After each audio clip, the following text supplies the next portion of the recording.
बहुत समय पहले की बात है। एक ऋषि गुरुकुल में बालकों को शिक्षा प्रदान करते थे।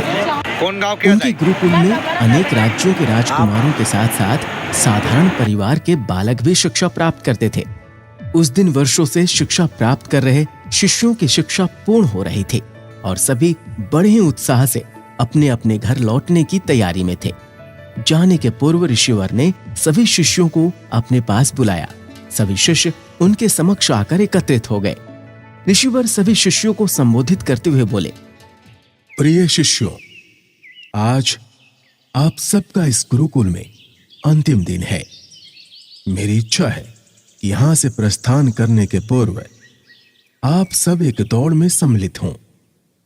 ये एक बाधा दौड़ है जिसमें आपको विभिन्न प्रकार की बाधाओं का सामना करना होगा। आपको कहीं कूदना होगा तो कहीं पानी में दौड़ना होगा। सारी बाधाओं को पार करने के उपरांत अंत में आपको एक अंधेरी सुरंग मिलेगी जो आपकी अंतिम बाधा होगी। उस सुरंग को पार करने के उपरांत ही आपकी दौड़ पूर्ण होगी। तो क्या आप सब इस दौड़ में सम्मिलित होने के लिए तैयार हैं? सभी शिष्यों ने एक स्वर में बोला, हम तैयार हैं। दौड़ प्रारंभ हुई। सभी तेजी से भागने लगे। समस्त बाधाओं को पार करने के उपरांत वे अंत में सुरंग में पहुंचे। सुरंग में बहुत अंधेरा था।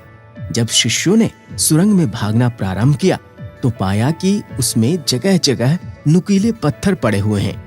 वे पत्थर उनके पांव में चुभने लगे और उन्हें असहनीय पीड़ा होने लगी।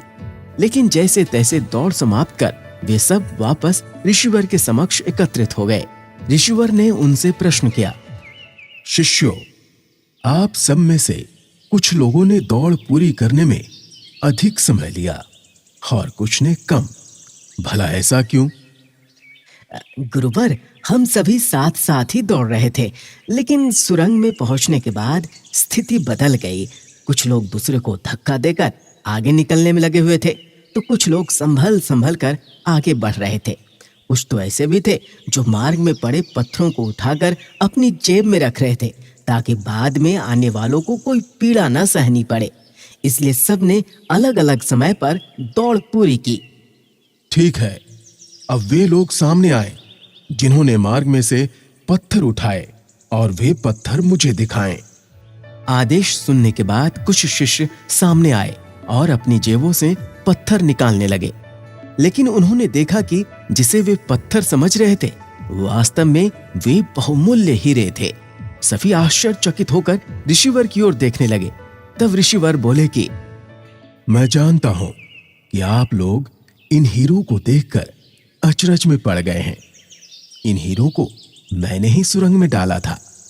ये हीरे उन शिष्यों को मेरा पुरस्कार है जिन्होंने दूसरों के बारे में सोचा।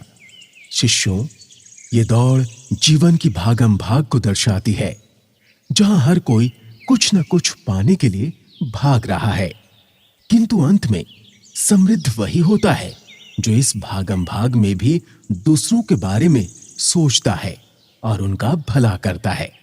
अतः जाते जाते ये बात गांठ बांध लें कि जीवन में सफलता की इमारत खड़ी करते समय उसमें परोपकार की ईंटें लगाना ना भूलें। अंततः वही आपकी सबसे अनमोल जमा पूंजी होगी।